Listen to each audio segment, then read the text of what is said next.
Welcome back to another episode of Who Wants to Be a Gilionaire?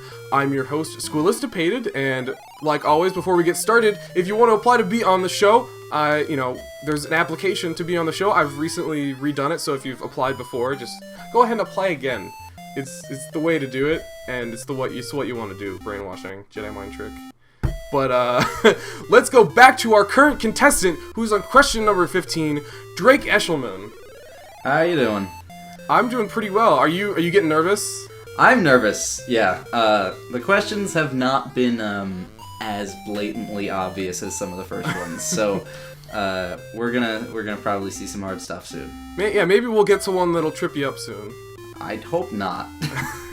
But you still have all three of your lifelines. Yeah, I've saved those pretty well. Yeah, you've got your, you still have got your dual wield, which lets you guess two answers at one time. You've got your critical hit, which lets you get rid of two incorrect answers, and you've got your glitch, which lets you skip a question entirely.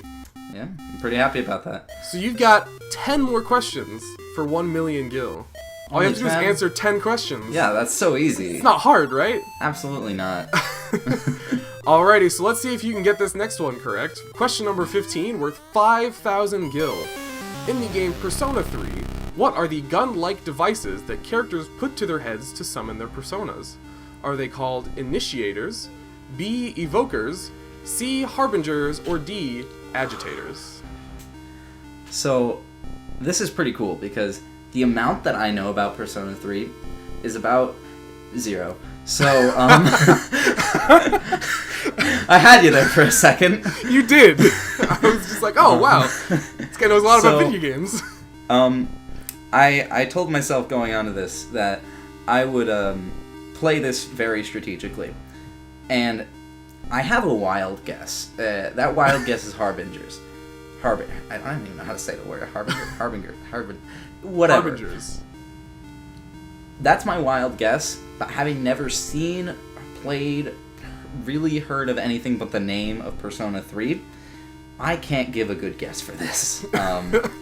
And the thing is, if I were to do either the dual wield or the critical hit. Critical hit, yeah. It'd still be a 50-50 shot because I still know nothing about the game. So I'm going to try and play it smart and use my glitch because there's no way I'm getting this right. Even if I do happen to guess, I'd feel really horrible about myself for not playing it right. So I'm going to use my glitch. Alrighty, so we're going to glitch out this question and it's going to appear at question number 16, but would you like to know what the answer was? Oh, absolutely. So the answer was evokers. Oh, good thing I didn't guess. Yeah. There you go. I mean, it makes sense to summon them, but if you go deep into it, it's. But I mean, if you've never played the game before, it's like it's. Alrighty, so let's go to your glitched question number 16, worth 10,000 gil. In the game Borderlands, which of the following is not a playable class? Is it A, Hunter, B, Siren, C, Soldier, or D, Commando? I know a little bit more about Borderlands. Still not too much. Have you played it before? I haven't, but I've seen gameplay. Because you can't really spoil that too much. It's not really a spoilable game in its nature. Just looking at gameplay. The real unique ones are I know Siren's a thing. That's totally a thing. And I'm pretty sure Hunter's also a thing. And Soldier and Commando, that's kind of tripping me up.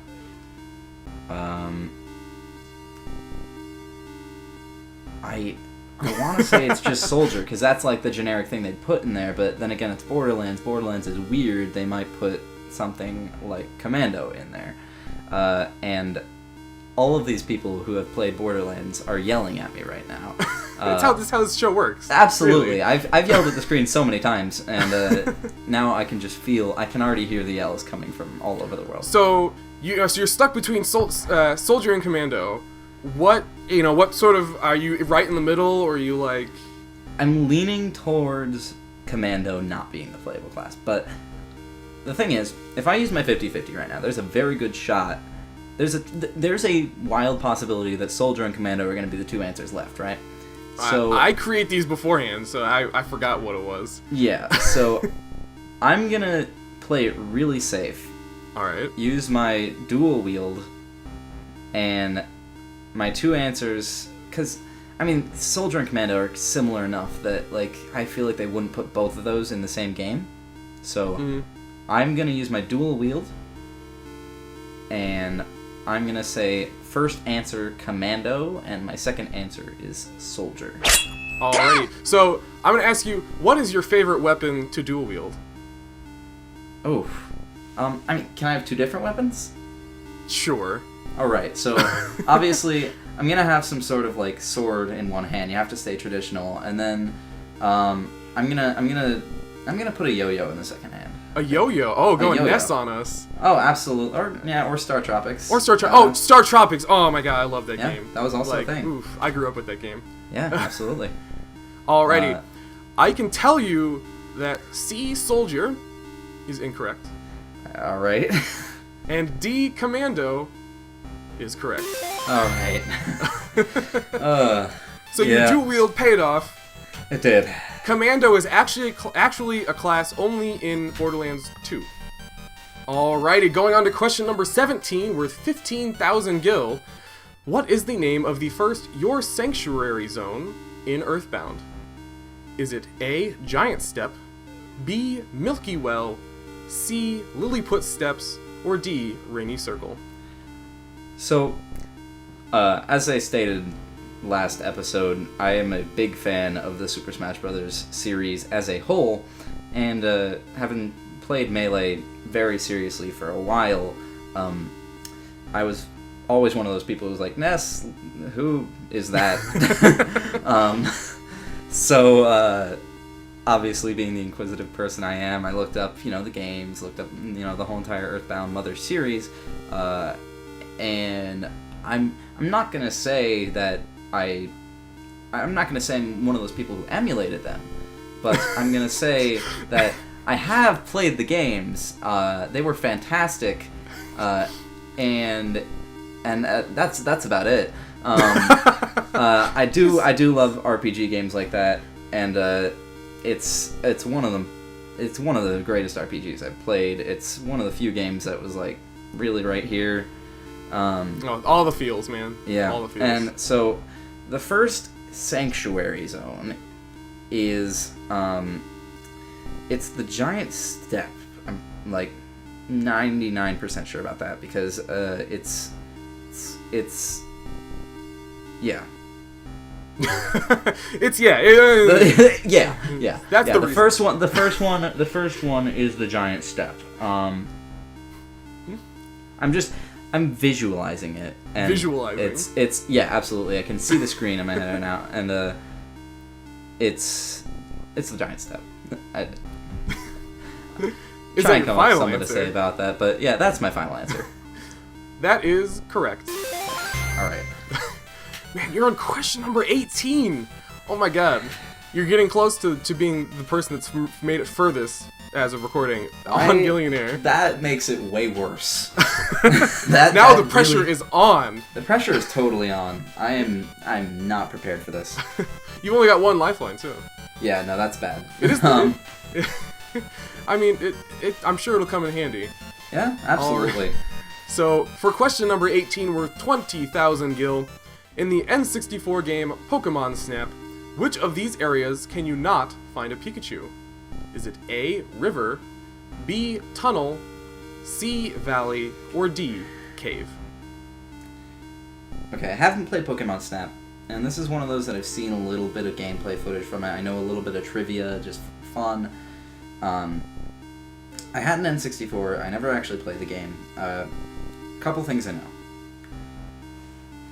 The river, I would... my gut instinct is that you wouldn't be able to find a Pikachu there, but I also remember, like, I'm trying to think, because I think the river's the one where the Magikarp can jump up the waterfall and turn into a Gyarados. And so I'm just trying to, because the hard part about this one is that I'm trying to see it, and I've only seen glimpses of this. This is pretty bad. You do have one lifeline. I do have one lifeline. I'm probably going to end up using that. Tunnel, I can't think of a tunnel in the game. I can't remember one. I feel like that's a little bit too urban for Pokemon Snap, but Valley and Cave, I'm still not sure. Valley, I would assume, if it's there. I mean, Pikachus just roam everywhere, and Cave, maybe. But this is a tough question, and I'm going to have to use the... this is the one I always forget. I always forget the name of this one. This one is Critical Hit. Critical Hit. There Critical you go. Hit. I'm going to use my last lifeline on the 18th question like a fool and go for the Critical Hit. Alrighty, so we are going to critically strike this question, leaving you with one correct and one incorrect answer. And you are left with A, river, and C, valley. Okay. That's not good. I mean, I said that I thought there was one in the valley. I mean, that's where I feel like it's. I mean, it's a rat. I mean, rats can just be around there in the valley. A river's a water area, so I would assume there'd be more water Pokemon. And the river was one of the ones that I thought I could imagine a Pikachu in my head, but that was also the only area that I really remembered, so maybe I'm just inserting a Pikachu there in my memory. But if Valley is an actual location in Pokemon Snap, I can't see a Pikachu not there. So, with my fingers crossed, they're right here. I'm gonna say a river. Is that your final answer? Sadly, yes. That answer is incorrect. I'm sorry. The correct answer is C, valley. You had the right idea. Now, Valley is actually the one where Gyarados comes out of the waterfall. There are two rivers in the game. One of the rivers is called Valley. So I was wrong in thinking that was river. But I was right in thinking that there was a Pikachu in that area. That's sad. That is truly sad. Oh, wow. River is actually the more swampy area where the Slowpokes are and the Metapods hang down from the ceiling. Nothing for me. Nothing. That's not ringing anything. Wow, man, question 18 though. I'm proud. I'm very happy with how I did. That's pretty far. Especially because I was pretty much almost tripped up on question 3. I feel happy. I feel happy about 18, and I think anybody who's watching this would agree that I used my lifelines correctly, because there was some stuff that I just didn't know, which happens. You know, that's why you have lifelines. Yeah, you get all these games that you don't know, like you've never played the game before, so it's almost impossible for you to come up with something. Yeah, and I mean, I'm really glad that I remembered that image of the Magikarp. That's the best thing that I've probably done this whole entire time, because I've never played this game. So, yeah, I mean, I'm happy. I'm happy with how I did. Yeah, so if you'd like to find Drake somewhere on the internet, all of his links will be down in the description. Yeah. Do you have any parting words for the audience? Don't yell at me too much for not knowing these things. I'm sure everybody who's watching is like, why hasn't he played Borderlands? And I mean, Pokemon Snap, I feel like you can forgive me for that. But, what was the other one I screwed up? I've never played Spyro, and I've never played a lot of games. But I mean, having never played a lot of games, 18 I think is really good. So thanks for watching, I guess. Yeah. So we've still got some time in this episode, so we are going to meet you back here in a few moments with our next contestant. So Drake, it was great seeing you, and I'll talk with you later. Thank you very much. So let's welcome our next guest, Tessellating Hexagons. Hello. How are you doing? Yeah, I'm doing pretty good. Are you? How about you? Are you ready for the show? Oh, absolutely. I am so ready I cannot even. Which is the best kind of inability to even. Are you a sorority girl now? Apparently so. So, why don't you tell the people of the internet what you do on the internet? I'm a person who says words at the internet, and sometimes people enjoy it. I do your standard Let's Play videos, and also I review music, but if you live outside of Europe or Australia, you might not get where that music's from, so, I don't know. Mostly gaming stuff, though. That's good. I mean, that certainly goes with the whole audience of gaming that we have here. It works. Oh, no, yeah, that's just a convenient coincidence. So, I have to ask, why the red top hat? Why not? Why aren't you wearing one? That is a very good question. I need a red top hat, too. Where did you get it? I got it in Brighton, which is, like, the LGBT capital of the UK, but that's a total coincidence, I promise. And Okay. it cost much more than it should have done. It's like £50. Oh my gosh. 50 of my EarthBounds. That's, for us Americans, that's like $75? Yeah, that's a lot for a hat. I'll be sure to take a flight over there and get one, though. Definitely worthwhile. Exactly. So you've got 25 questions to get to 1 million gil. You've got your 3 lifelines, you've got your dual wield, which lets you guess 2 answers at once, you've got your critical hit, which takes away 2 of the incorrect answers, and you've got your glitch, which sends you straight to the next question. Are you ready?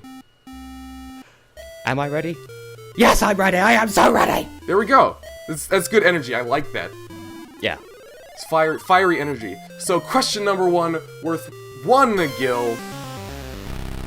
How many triangles make up the Triforce in The Legend of Zelda? Is it A, 2, B, 5, C, 3, or D, 25? I was hoping this wouldn't come up. Oh gosh, I should take advantage of all those years that I spent studying languages in Hyrule in high school. That's weird coincidence. Well, triangles, right? They have 3 sides, and it's the Triforce. But I am liking the look of 25. It's a very appealing number. Oh, but there's regular 5 as well, and I don't want to make regular 5 seem left out. So, oh, but also 2. 2 is also a number. I'm going to have to take the least offensive option and say 3. Is that your final answer? It's gonna have to be yes. That's my final answer. That is correct. I mean, I throw some doozies at you, you know? Oh yeah. It's only downhill from here. Moving on to question number 2, worth 2 gil. In the main series Pokémon games, you defeat gym leaders to collect what? Are they A, badges, B, communists, C, gems, or D, instruments? Well. Sometimes you think you know all the answers, and then you see the question and your mind goes completely blank. I would say I like the look of communists, but, list of things to say that'll get you permanently kicked out of America. I don't know. Gems, instruments, both very appealing. Trump's gonna come get you. Oh no. I should send a petition to Parliament telling him to leave, because that was a thing they debated once. I think that's topical. He should leave. To be honest. Just leave the Not planet. gonna get into a political debate here, but Oh, of course not. Trump should leave. Oh, this has nothing to do with politics. It's just I don't like his hair. But I'm going to have to lean towards badges, because they're a thing you can wear. You can't wear an instrument. You could technically wear a gem, and you definitely can't wear communists. Well, I mean, you could. I mean, they wouldn't like it very much, though. Well, that's true. So I'm going to stick with badges, yes. Is that your final answer? Absolutely final answer. Yes, a ding-dong, yes. That is correct. I'm good at this, I swear. I love all the sound effects, too. It's ding-dong. Perfect. Alrighty. Question number 3, worth 5 gil. In the game Super Mario Bros. 3, acquiring a leaf will turn you into which of the following? Is it A, a goat, B, a frog, C, a raccoon, or D, a puppy? Oh, gosh, sincerely, 3 is one of my least played of the original trilogy, alongside 1 and 2. I don't know. Puppy Mario sounds very appealing. They should make that. They made Cat Mario. Yeah. Have some canine representation up in his house or whatever the cool kids say. I do believe that is what the cool kids say. Goat Mario, though, wasn't that one of the characters in Undertale? Frog was definitely in that game, or so I believe. But I shall have to, once again, by process of elimination, all the three answers are quite obviously correct, so I'll go with the one obviously incorrect answer, and say raccoon. Is that your final answer? Yes. That is correct. Whew. Man, these questions, they're pretty tough, I'd say. Yep, absolutely. Oh, and that sound means we are done for this episode. We didn't make it very far in your contest, in your run, but we will continue it in the next one. Are you feeling good about this one so far? Oh no, I have this impending sense of doom, and as soon as I get a question wrong, I will just spontaneously combust on the spot. Looking forward to that. That's what would happen if I were on the show too. I can't answer questions. Like it's impossible for me. If I were to answer a question on the show, I would just explode. Anyways, that's a reasonable reaction. You can find all of Test Hex's stuff down in the description, anywhere you can find him. And we will both see you in the next one.